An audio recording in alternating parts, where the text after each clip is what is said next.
Hello, another podcast with Square Meter, this time with Leone. Very interesting projects he is doing. And actually, Leon, nice to meet you and thank you for your time for this discussion. Whole idea behind is actually to spread the experiences from different people to the wider public and create some materials which could be very well used for development of the whole industry, which benefits are all.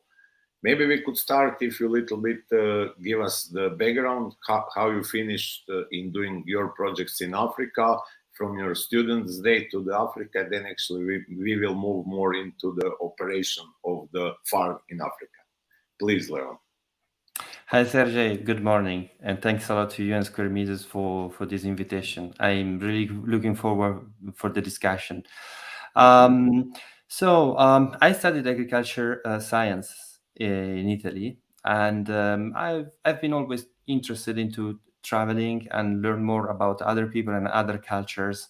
And I thought that agriculture would have been a very interesting angle to learn and to meet other people around the world around the concept of growing food. So that's why already during the university I volunteered in several other research projects or volunteering projects. So I traveled to Nepal, to Africa, but also in emergency contexts, like it happened, for example, in Kosovo in '99. And all these experiences reinforced in me the will and the idea and the interest to keep going through my studies. Right after the university, I first worked almost 3 years with international NGOs, mainly in Palestine, Israel, Jordan, Lebanon, and then I had some missions in Africa, Western Africa, and Latin America. Eventually, in 2010, towards the end of 2010, I joined the United Nations Organization for Food and Agriculture, FAO, as an agriculture water management expert. And that has been the beginning of a long period I spent in Eastern Africa, about 12 years. I'm just back to Italy. And during the last 12 years, I spent, let's say, 3 to 4 years between Ethiopia, Kenya, Uganda, and then I moved to Djibouti. Djibouti, it is one of the most arid countries in the world. There's no surface water, and it's very hot. It's a very hot climate country, 6 to 9 months during the year, and it is very challenging. And I think that for this reason mainly, it ended up that I've stayed for so long time, because it was really a country where I could learn a lot about growing food in very difficult conditions. It is also the country where I started investigating at the beginning and then developing and then eventually leading projects on do-it-yourself simplified hydroponics for targeting mainly unemployed youth and vulnerable women. We also worked on solutions for the refugee camps. And that's how around between 2013 and 14, I started, really dirtying my hands with hydroponics technical solutions that had to work in very peculiar, in very challenging conditions. It is also during that period that I started realizing that hydroponics could be easily automized, and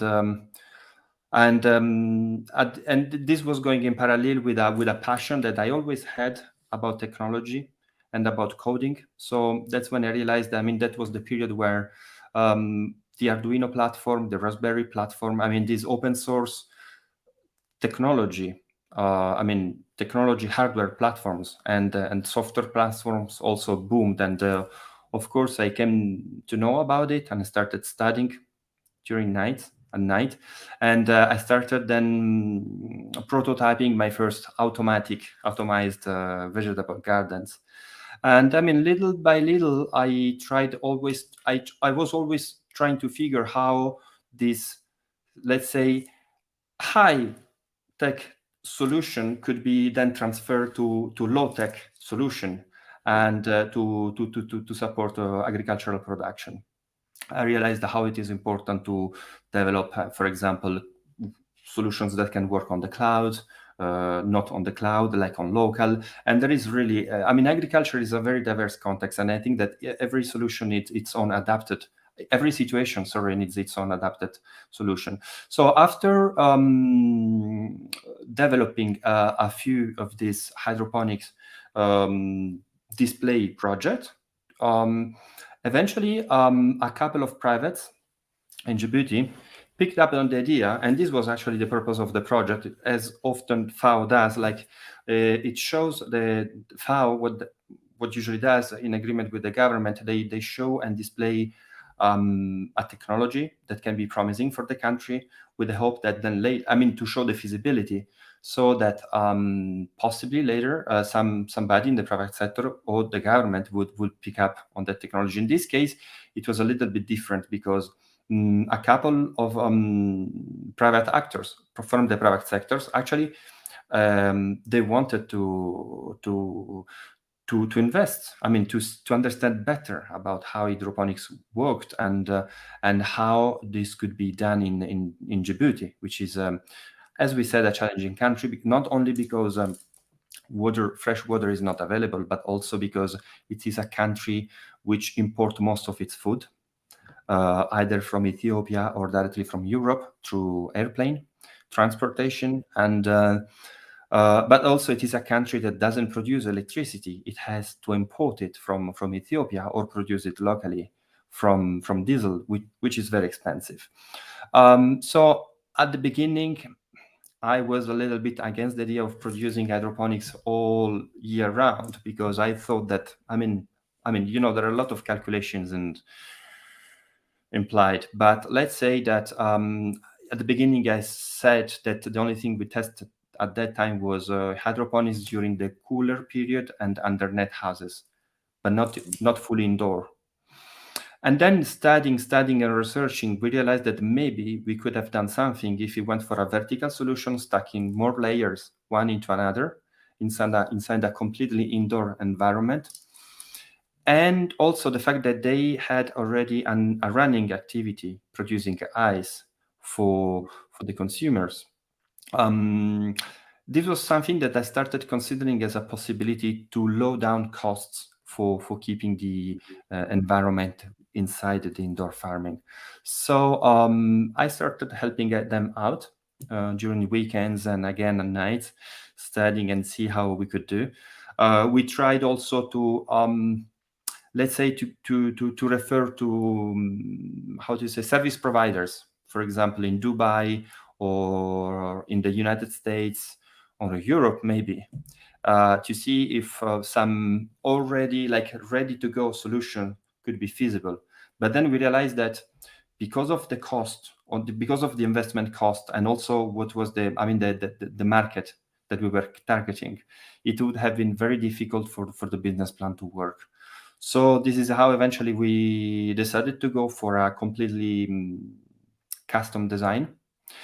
And it took my free time busy, because can you imagine, like every screw, every part of the structure, I started designing everything, and of course studying a lot and looking for a lot of documentation, and we did also some testing. So we went through different phases. Like we went through a first phase where we wanted to test the feasibility of the productive part, let's say, and also to identify what would be the probably best genetic, the seeds, which variety would work best at those climate.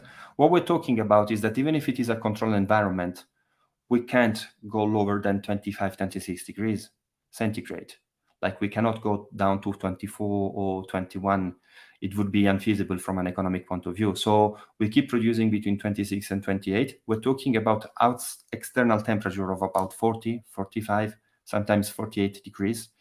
And in those conditions, keeping like temperature lower about 2 degrees, it has a huge impact on the bill.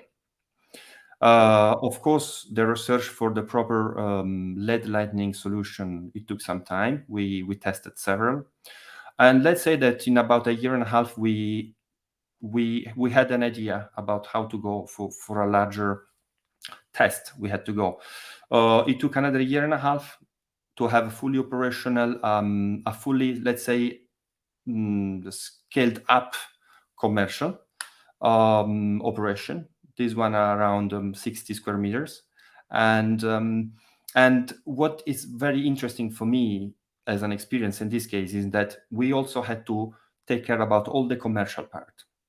Because, for somebody like me with a profile like mine, like coming from the international development sector, the focus is livelihoods and knowledge transfer to poor farmers in most of the cases. But we don't usually deal with the everyday problems of an entrepreneur, which is, for instance, finding a market, having to pay all the bills. Development projects, unfortunately, fortunately, they are there, but they're supporting with a lot of costs. And but the real world, like I was really, for me, it has been a gigantic experience learning how, if I had to be an agriculture entrepreneur, how you should have had to work. And I'm glad because I think it was a good match, because they had already the commercial part in their experience. The other two, those two persons, that the associates, they contacted me at the beginning, and I had the agronomic part. So it worked out quite well. It was interesting because also I realized that I had a lot of good advice to provide also to the commercial part. For example, yes. Well, sorry to break it down, just to confirm. So actually, as you say, this is a very big issue in small farmers, indoor urban farmers. Some know how to grow, and actually it's always issue how to sell it, and this is the challenge. So just if I understand you correctly, and for the listeners, so actually you were approached and find the partners who were in the economy and in the commercial side of selling vegetables to market. Yes, exactly. And I think that was one of the things that I think made me decide to make the big step, because I thought there is something to learn for everybody here. Absolutely. Yeah, because to honest, if I talk with the older entrepreneurs, some even, actually I'm not young anymore, but if I talk, they always say, do you have customers? And then actually I was always driven with the passion. And then actually you say, oh, I will find the customers and everything will be fine. But actually it's not so easy. So actually in a way, it could make sense before you start the growing. Okay, you do the test, you see the system is working, and you know the numbers and produce and the real cost, that actually finding the right partner through who you could place your products to the market is definitely a way to go. Yeah, totally. I would go even more on that, like verify that it's not Please, just about this is partners. Yeah. That's not like, it's not important. It's not just about partners. It's about the partners who, not that they're telling the work. You have to see what they're doing, what they do every day. Like I used to spend time with them. We were not even yet in a business relation. We would, at the base, we started becoming friends. We started as friends, and I could spend time with them, spending coffee time with them, talking with them. I could realize like what were their efforts, what they were doing. I was amazed to see how how they would sort out difficult situations. And I can tell you something which I'm very proud about the entire operation since the beginning, is that I think that from the very beginning, like even when it was still like a small family family-sized tryout, Not a single time a single salad went wasted. From the beginning, the idea was, let's see what potential customers will say, and we let them pay. So they started from the beginning contacting restaurants, friends who had restaurants, and showing them the produce, asking for their opinion. And from the beginning, we said, this is, sorry, but even if it's symbolic, but you have to pay. And the price maybe will be this, maybe will be higher, maybe will be lower. So we had from the beginning, even when we increased the size, we already had a network of customers who were not simply supporting, they were like falling in love with the produce. And they were just waiting for us, like they were calling us, when is it ready? When is it ready? And this was a very good indicator for us that we were going towards the good direction. Today, we are expanding the operation up to 150 square meters. And being completely self-funded, it's a huge investment. And just the reason why we're doing this anyway as an effort is that because we can't keep the demand satisfied. Like we are really we are struggling to keep the customers together, and also because we are somehow, I mean, we have some target very clear in mind. I can't talk about it right now because I think it's better to keep it reserved. Yes, to use yes. a word like classified. But I think that in 1 year from now, if everything goes well, I will be happy to be back and talk about some successful story about vertical farming operations in a city with a huge impact on the environment.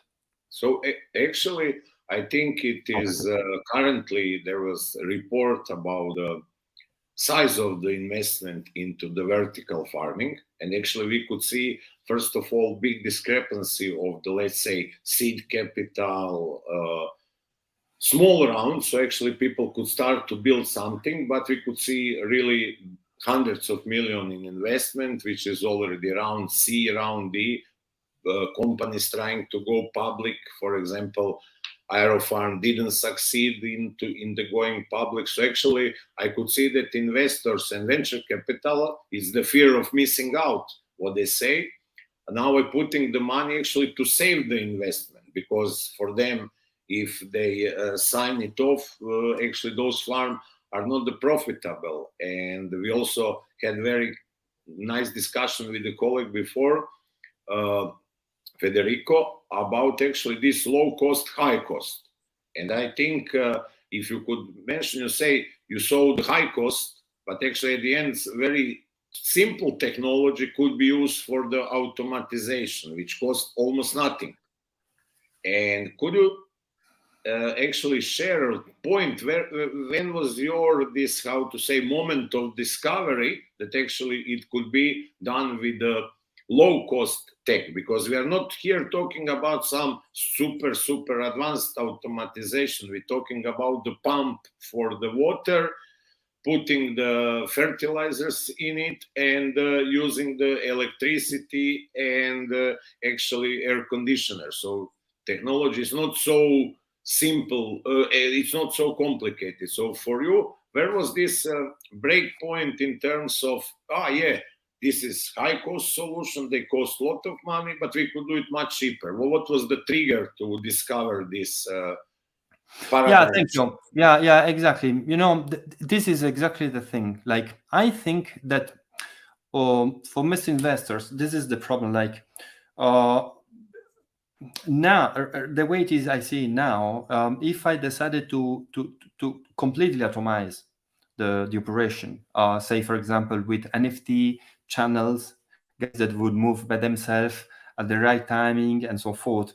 I mean, the cost for this technology would be definitely beyond the scope of the entire economic operation. I think the whole point is all about finding the right compromise, the break even, or let's say the good blend. Yes, it's better to use the good blend between automation and personnel and the hand work and workers.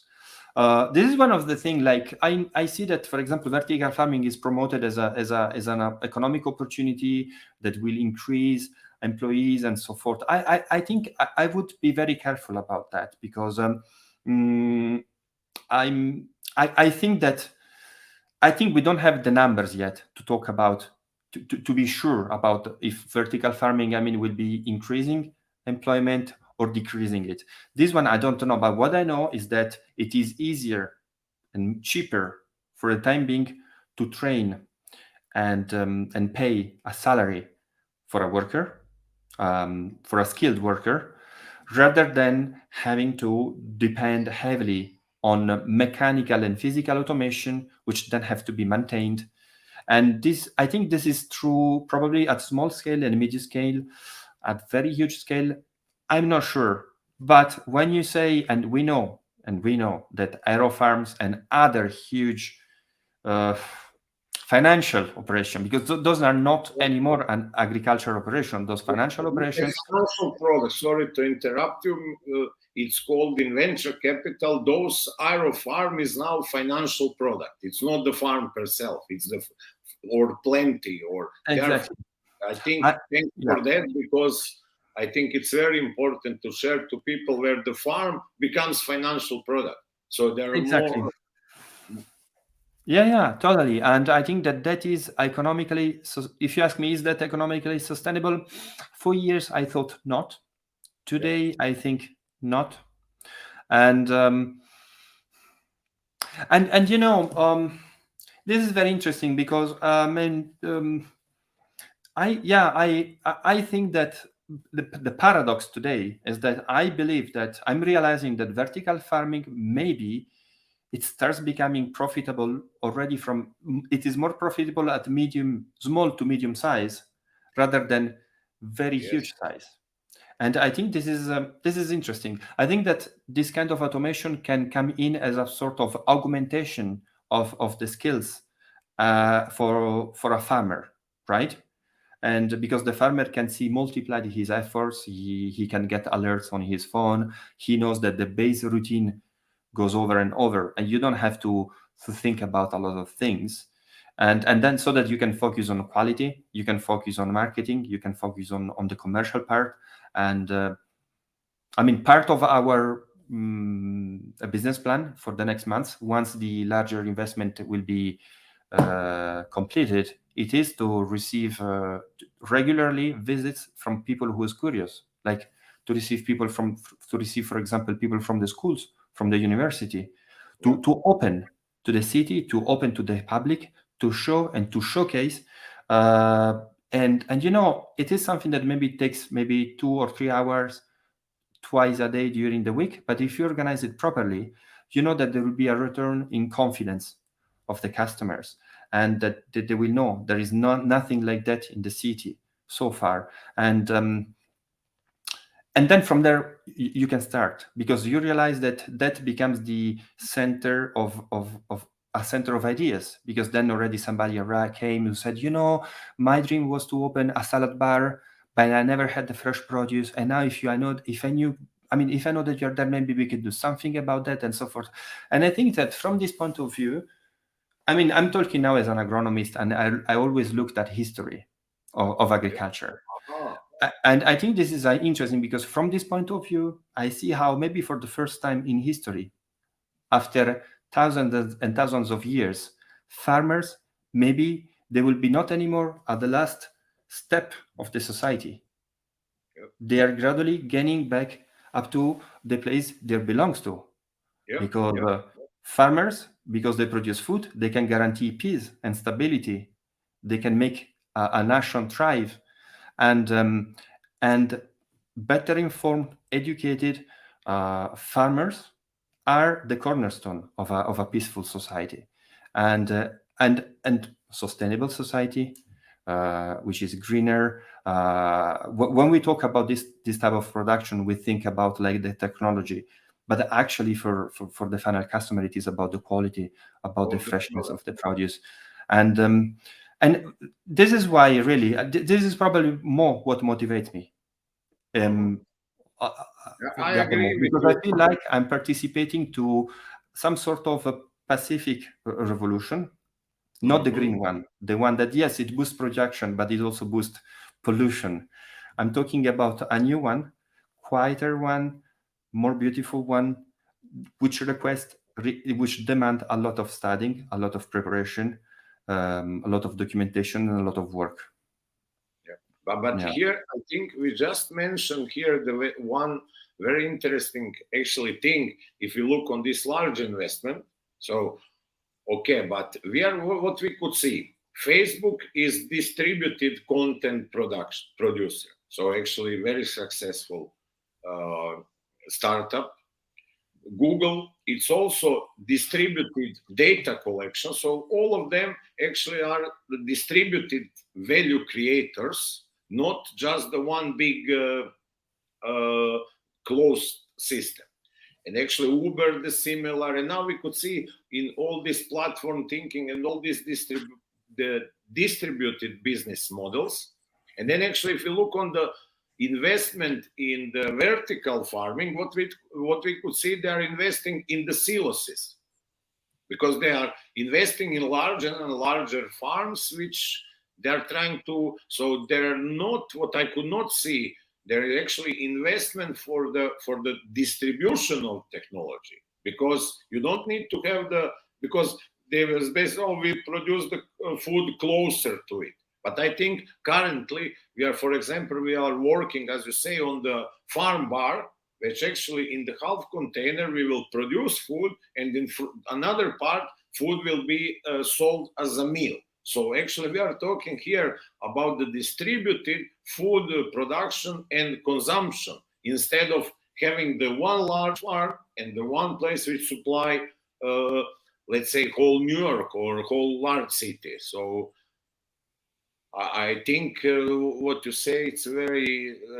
because this is what you do. You share the knowledge, you do the spillover of it, and actually people could use it. They could start simple, low tech, and then slowly grow it up, which is aligned even with this short food supply chains and everything. And definitely farms and indoor farms have the something to say with it. You know what? Yeah, absolutely. Please. No, I didn't want to cut you, but I wanted to reinforce what you were saying. I totally agree about the fact that, like, there is this sort of performance stress. Like, everybody says, if I start, I must break everything. I must be the one who is gaining and is being successful, and I get all the global market. But if you had the knowledge about how agriculture works and how the agricultural market work, I mean, you could understand that. I mean, you can take, I think there was a space for Google, I think, to become Google. I don't think to have the Google equivalent in agriculture. I think it's much a difficult way, because it's something like being able to take over billions of previous smaller providers that were already there. They have their own economic mechanisms. I mean, it is difficult. Now, what I wanted to say was that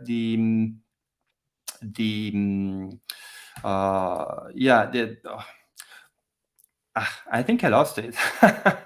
I'm sorry. I think I lost it. But yeah, I totally agree.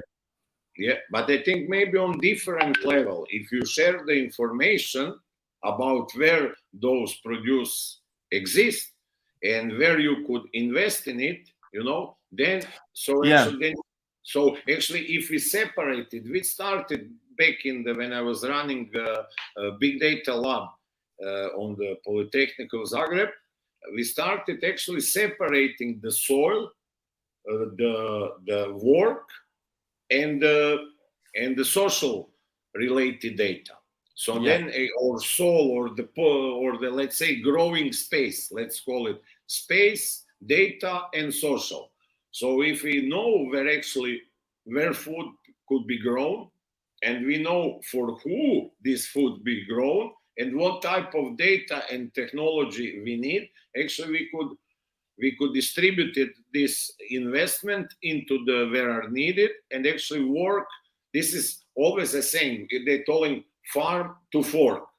But I Exactly. always say fork to farm or refrigerator to the farm, because refrigerator of the one family knows better, if he will be smart, he will knows better what actually this family is eating. So actually, instead of pushing the products to the refrigerator, we could push the data about the need and demand to the farmers, and then let them organize. So I really could see in next 5 years will become really big shift in the in this way. And in our previous discussion, you mentioned that if you could get the product sale before the seed is put into the substrate, maybe I think this is completely aligned with this paradigm shift. I think could little bit tell us about these ideas in this, let's say, distributed farming. Yeah, I think indeed that the supplying services, I think they failed during the last. They stopped at the way it worked like 30 years ago. They never wanted to update. They never wanted to refine and to develop a better ways other than preserving food in refrigerated containers under CO2. There's never been a push to go beyond that. And I think that today, with the cost of energy that is increasing, I think that this system is more and more in difficulties. Because I'm just to mention the case of Italy. I was talking with a colleague about 2 weeks ago. He told me that for logistic reasons, like tomatoes or salads that are grown in Sicily, which is in the southern part of Italy, they travel all the way to Padua or Bologna, so that then they will come back down to Rome or to the south again. And that's only for accounting purposes, because that's how the distribution system works today. So if it worked this way today, and I think even without like demolishing it, without taking rid of it, like how could the system not become smarter after all this time, all these years? How can't you think about satisfying the local demand with a local production, with an accounting system that doesn't need the product to be physically moved? I think that it is condemned by itself to fail sooner or later. Yep. It is condemned. In the meanwhile, small operations, smarter operations, greener operations, which use less energy, will definitely thrive and take advantage from this situation. Yep. Yeah. Because I would say, and maybe you could comment on this, how I could see it. We currently run the farm in the basement of the farmer's market, and I used to sell it on the farmer's market. But I always say it's a kind of prototype in which I really believe that actually every new building built has to have some food production inside of that building. Yeah. First of all, if you look the cost, this will be really minor cost in terms of total investment in the building. You could employ the one person or two, depending on the size, who is working with it. And actually, participants of the people living in this building could have the food produced in the building where they live. And then actually they integrate the heating from the farm to the building, or the cooling of the building to the farm. And actually, this is something similar you done in the ice factory. So maybe, first of all, do you agree about this model that actually we have to look the buildings, put the small production and distribute it? And actually tell us a little bit more about this ice factory integration, because I think this is amazing thing you done down there in terms of energy and synergy. Yes. So first of all, let me say I totally agree with it, and I don't hide you that this is also. I mean, we've been discussing, and I've been working also some similar project applied to the city of Frankfurt, and then of course now that I'm back in Rome, this is something that definitely I'm looking. It was an old project I had developed about 8-9 years ago, but I thought I could. I could foster while I was away, but I couldn't. And now that I'm back, this is definitely in the back of my mind. I'm going to take the dust out of it, because Rome has a much better climate than a lot of other countries in the world. A lot of buildings, they do have terraces or basement which are not used, and this is definitely an activity that can involve a lot of actors that today are idle. I'm thinking about the people at the retreat. Like, what are they doing? They could spend time working in the building garden. And the same thing goes for, we have those employees that just stay at the bottom of the building, opening and closing the door. Probably they would be interested to learn how to learn hydroponics, vertical farming, and be personnel working for the buildings garden. So definitely the integration with the structure and the energy balance of the building during the summer, during the winter. I can't agree more. It is definitely something that is not sufficiently also accompanied or supported by the city municipalities. If I think about the mayor, I mean, we talk a lot about urban farming.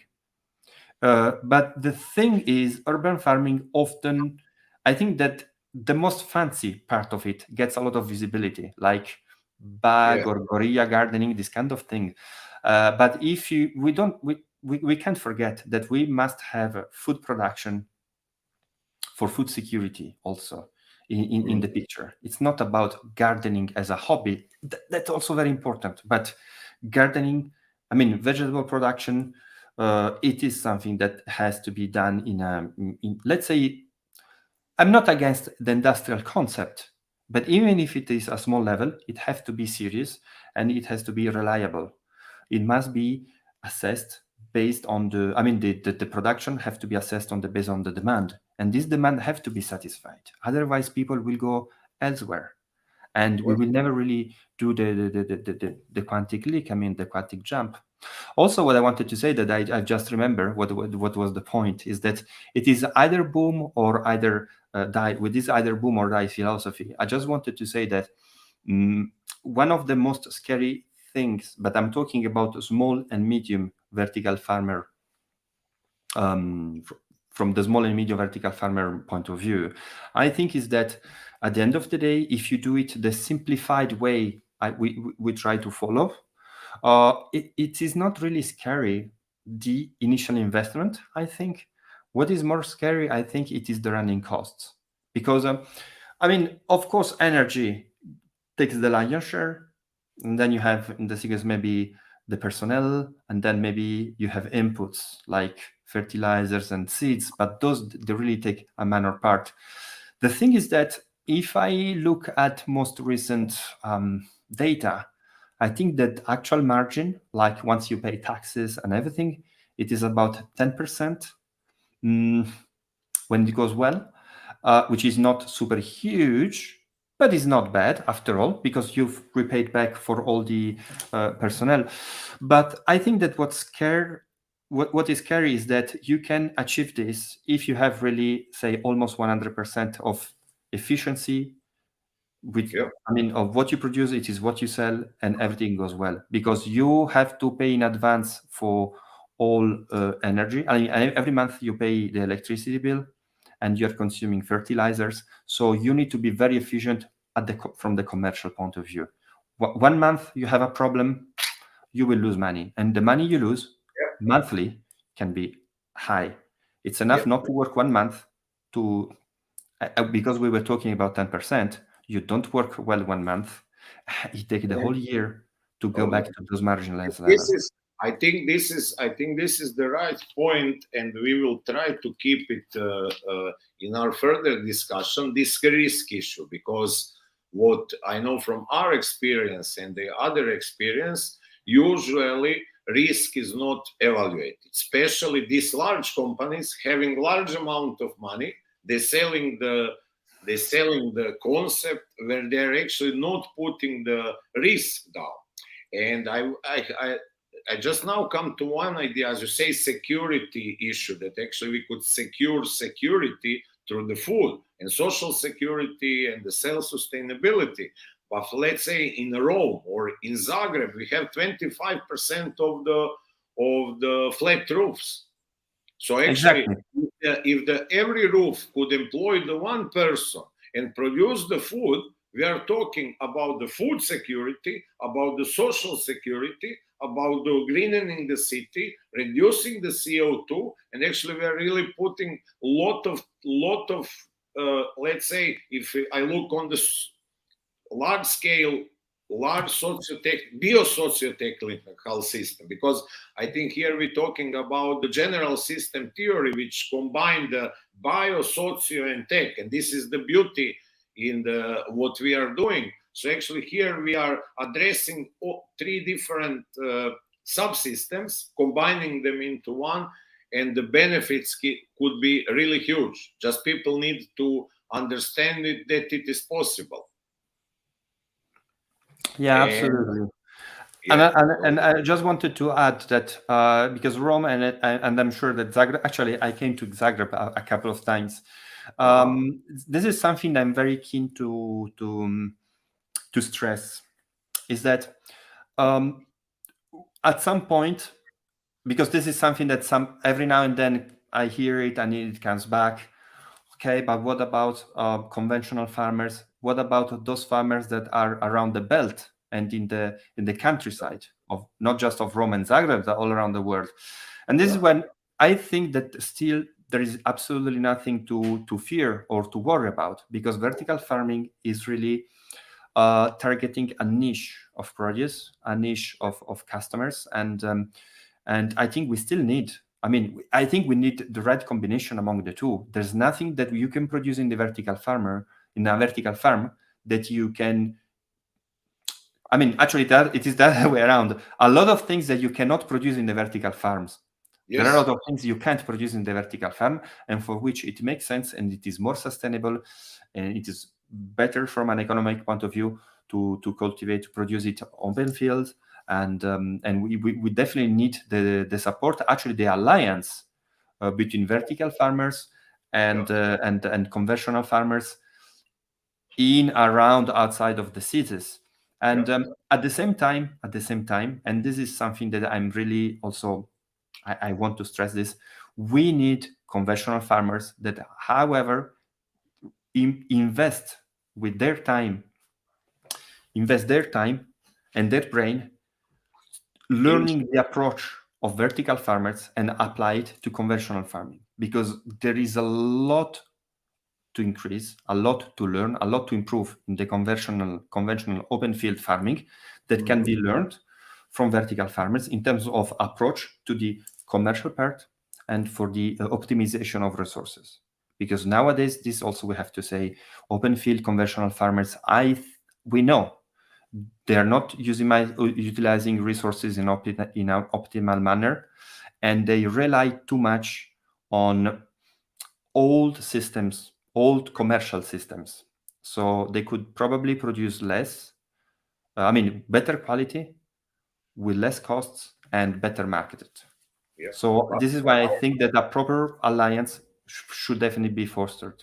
I agree completely with you too, because we have to analyze it as a system. I just write it down. So actually, if we're talking like these peri-urban areas and cities with the belts around them, and we could integrate the perfect solutions there. Even in the vertical farm, you could do the seedlings, put it outside, bring it back, combine the things, because for example, we're producing a lot of microgreens, and of course they are expensive, but you mix them with just simple potato, which is super cheap, and put some nice oil in it, you get a meal which is nutrient value is bomb, because you have proteins and sugars in the potato, and you have vitamins and oxidants in the microgreens, so you could get the perfect meal quite cheaply, combining the two together. Yeah. And of course, it doesn't make sense to grow potatoes vertically, because they cost almost nothing. But if you add, or even I saw that you produce very nice basil and herbs. So actually, herbs could grow very well in the vertical farm, and they could be mixed with, let's say, very cheap produce, And actually, this is the reason why I think in the history, maybe you will know much better than me, but in the history, herbs were always important because you add some spices and herbs into the very simple meal, you get the beauty of it. You do them in some sauces. So actually, you could increase the experience of the food, integrate the, let's say, outdoor farming, or let's say semi-outdoor farming, and then inside of the city, but also combining the buyer with the food he want to eat, and actually supplies with that. Yeah, absolutely. In this integration, for example, we discussed just do some simple calculation about this, let's say, cold refrigerators, which keep the meat under the zero. And actually, the guy producing around 40 tons of meat per year, he will need to invest around 2,000 euro to give to people for free these freezers, and he could sell directly to them. So no middleman, know where they are going and everything. And if you did spend this, if you do like 40 tons and you do the leasing, let's say, for these freezers for 5 years, so it's the not 40,000 euro. So it's almost, you see, very good business model. But I think this is the thing where I could see technology and information system takes the big role. But me, I'm a information scientist. I'll always follow the information. So actually, let's not talk about technology. Let's talk about how you grow, where you grow, and for who you grow. And to make it happen, we really have to have good information system, which we don't have currently. Do you agree with it? I can't agree more. This is exactly the way, and I'm glad to hear this also from your scientific point of view about information. I think we've been doing something like this for some time. We've been researching. I will not tell you how, but anyway, we've been researching what, for example, was the actual potential market. For example, all fresh produce that was imported, in particular the one we could have produced locally, and that which is normally sold through supermarkets, but mainly through supermarkets. But then there are some other like customers, like huge hotels, military bases, which need to be supplied.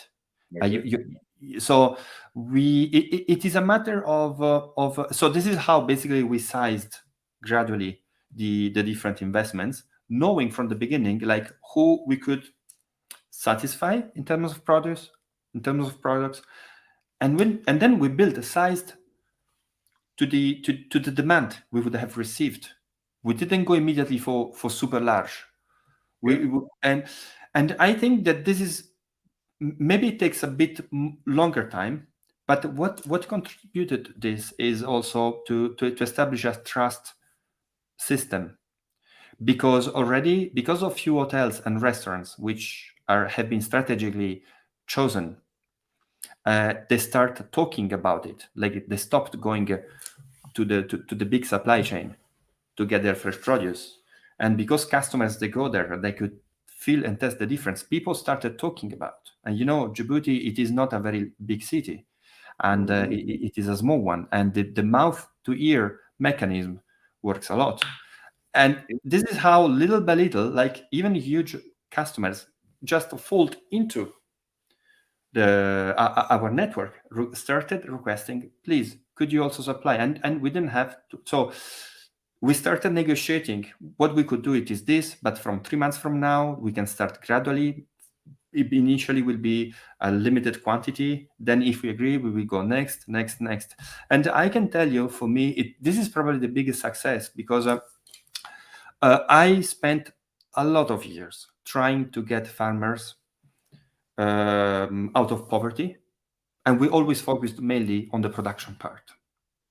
And there are a lot of marketing books and a lot of people who have a lot of work to say about the fact that you should first focus, yes, like on who is your market, who are you producing for, and so forth. But this is actually the thing. Like when the new customer came in, we knew it already. We knew it already. They would have come one day because we had the numbers earlier. And this is, I think this goes with what you said, is that we need like that data, because today or tomorrow that will be the need, and we were ready to satisfy that demand. Super. I think I just write it down. Data as a tool for getting the farmers out of poverty. I think this is the something I really thinking a lot, because we developed the short food supply system, the one information system, but I thinking it now even how to improve it. So it's all about the data, sending the two simple data. I need, I have, boom. Exactly. We could work. So I think even if we're talking about the peri-urban agriculture and the farmers and the security and less poverty, we really have to don't think just about how to automatize that you have the flying NFTs or some unsustainable systems as aeroponics. Everybody who is into the proper engineering understand that having the thousands of pipes under the high pressure, this is not system which could succeed, And of course, if somebody put the money, everybody will say it's perfect system, but it's not for me. And for a lot of professional, scientific reasons, we could prove it, but we will see what the time will say. But actually here, we are not just talking about so actually we have to think as we think about the system, and then we also the information system and the social system, and how to enable them actually to do it. And actually, when we were doing this information system, the biggest issue, maybe to come back to your thing, was actually how these farmers, poor farmers, having the problems actually doing, following with the new technologies, with the new sales techniques and everything. Probably you find the similar in your experience working with these development countries. Do you agree with me? Or yeah, could you comment a little bit of this, Yeah. Yeah, absolutely. The thing is, it's true that the poverty condition, then it is a very complex situation, and but there's not only economic poverty. There's also I'd say intellectual poverty, yes. and also, of course, the opportunities poverty. Like you don't get the opportunity to get out of poverty. You can be very intelligent or very rich for a second, but I could see how poor people suddenly received an amount of money. I can tell you that very few of them will make their way out of poverty. They will just fall back to poverty in a fraction of maybe in a few months. So it is different. It is we cannot. I understand that we cannot talk about this now, but what I can say, and this is something I would like to share, maybe it is somehow a provocation. Yeah. Please, let's finish with the provocation. Because it is a part of my approach to life, is really sometimes to provocate or to make a caricature for some concepts, but just to not even to try to prove a point, but to talk about something. I think that, for example, and I've seen a lot, because what worries me is that now even in Europe, we are talking a lot about emergency plans, emergency programs, subsidizing families and poor families, but the result is that poverty is increasing. I'm talking about Italy, I'm talking about France, I'm not updated about Croatia. I don't know if it is the same situation for you. I hope not, of course. But the thing is that the more you try to address poverty with a program for poor, the more the poor they increase, because you are not trying to reverse, to understand what are the root causes for poverty. And I think this is where politics and policies in general are failing, because policy is not supporting the good entrepreneurs, they're not supporting the proper mechanisms. You see what I see? They are trying to keep surviving all dinosaurs. And also, there is no preparation, there is no competition, there is no, there is no understanding of what will be able, who working today will be able to pay the pensions for who is already old tomorrow. We are just trying to keep surviving a system without, and actually this approach is actually drawing all the young ideas, the system which are profitable. And I think that from this point of view, you mentioned earlier Facebook, the social media. I think that from this point of view, the social media are also somehow part of the cause, because I can tell that just talking about agriculture, probably 95% of the success stories are not true. Are not true. All this vertical farming thing is a huge hoax. We still need sustainable, probably we need as much as possible organic farming. I don't think that huge factories will feed the cities tomorrow unless politicians make it happen. What we need, it is a tissue of small and medium entrepreneurs who are around numbers, who are back numbers, who are trying to square their numbers, and who develop a relationship with their customers and with their employees. And probably this approach, actually, this can be systemized. Now, it's not important if it is through a franchising system or we have a lot of different head thinking about how to do it. But what I know is that today we have the knowledge, we have the understanding, but the political system is not supporting us at all. And even in those cities where urban and peri-urban farming is in the picture, it is more about adapting old concepts to survive in a new system, which is completely different. And the example you mentioned earlier about the agricultural activities integrated into buildings and structures, it is one of those examples, because to write down and develop a proper law about it, yes, you need competent people, but you need it. But look, we calculated for our produce, we are 66,000 better performing in producing the herbs than the leading Croatian producer. Yeah. And we do not get any subsidies, and they get the subsidies per square meter. My grandfather was a farmer. They run the farm with the animals, livestock, and the vegetables. They live quite well from this. If somebody come to his garden and offer him social help, as you say, this is what he will took the gun out of his room and let's say go away. I don't need your help. I have my hands and I could survive with it. Yeah. Now what we have is this billions of subsidiary going to somebody who is actually sitting in the office doing who knows what and just getting the money. And actually, and as we say, very cool, there is no system where the good and farmer who is entrepreneur or food system get the subsidiaries. Instead, the spray and pray. So actually, we could see spray and pray from the politicians, and we could see spray and pray from the venture capital. In a way. Absolutely. I also have an arrow for my agricultural colleagues that when we finished the university, what they did, they surrendered. They started filing papers for farmers on how to get the money from the European Common Policy.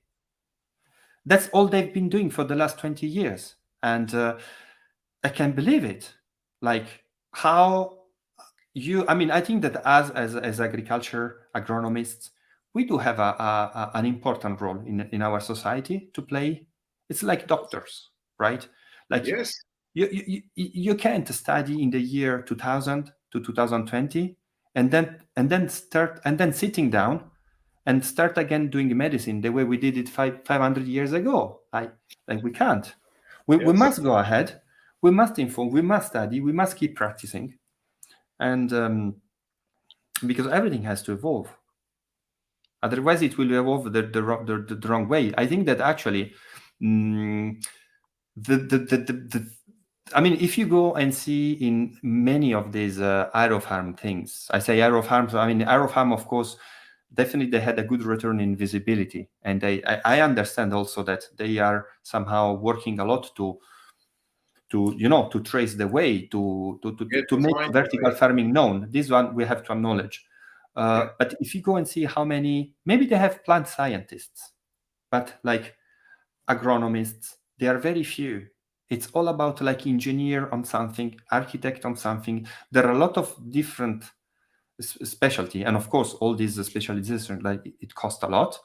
But I think that somehow they're missing because there are no farmers in it. First of all, like how can you should have understood what was the why farmers are doing things today in a certain way.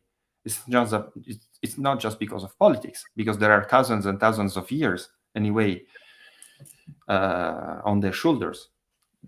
So I think it's all about the learning by doing. Yeah.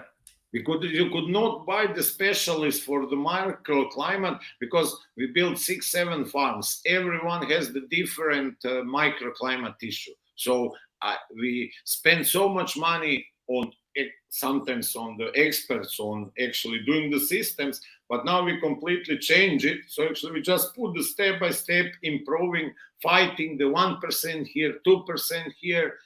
And yes, because you could not get it out of the shelf, as you say. Yeah, I think that selling the concept that you can grow anything anywhere inside a predetermined, I mean, inside a structure, and it is the structure and the technology that will blend all environmental conditions to give you always the best product. I think that it is easy to sell. It is a beautiful dream. It is a beautiful concept and package. But from an economic point of view, it can't work simply because if you want to control the microenvironment, say in Northern Europe or in Central Africa, you need to embed the insulating material within the structure. You can't just replace what the insulating material just with AC or air control. For example, in Finland, they would be heating the whole time, and they would recover water from the condensation, for example. In Africa, you will be doing exactly the opposite thing. So it's just unfeasible. It is not true. It is not viable from an economic point of view. And on top of that, I feel like it is a little bit like, the history, I mean, they tell the story about the intelligent bombs, that they know by themselves somehow where they are dropped, and they would kill only the bad people, and they would keep alive because they would be able to target only the bad target, but not the good one. And of course, it didn't work, because a bomb is a bomb at the end of the day. There is a lot of technology behind it. But I'm just trying, as I said, to provoke it, because the thing is, there is an optimal solution for every circumstances, and every time you have to sit down and start again. And buzzwords like intelligent, artificial intelligence apply to agriculture, really? I mean, inside an indoor farming operation, do you really need like your operator to go around with a phone and tell you, yes, there is a mushroom, there is a pest, there is this kind of things? I think that we still need people, and you need people with eyes. And those technologies are very interesting. They are promising. Those are the future. But right today, to grow microgreens, it's it's beautiful. We can talk a lot about this, but when we go back to numbers, it's mainly about work, and doing serious work, and not thinking that technology will save you from work. You still need to work. Exactly. Technology will make you work better, and they came to the market with a new product, more fresh. I mean, we should talk more about it, but this is the thing. Like the incredible thing is that you can really promise to the customer that I'm cutting today, I'm giving to you today. This This is the thing. I was explaining the business. I mean, when we were talking about the communication material, I told to our associates in our company, let's stop talking about lettuces, arugula, and basil, and everything else. We are not selling salads. We are selling fresh produce every day in a reliable manner all year long. And this is why we sit down with customers, because we give you the fresh, nutritious products that has been cut today. First of all, they must understand this. Then, after they got it, maybe we will discuss into detail lettuce, arugula, or whatever. Otherwise, your customer will tell you, I go to the supermarket, I will get the same salad, maybe bigger, maybe for a little bit cheaper. Actually, today we are cheaper, but before we were not.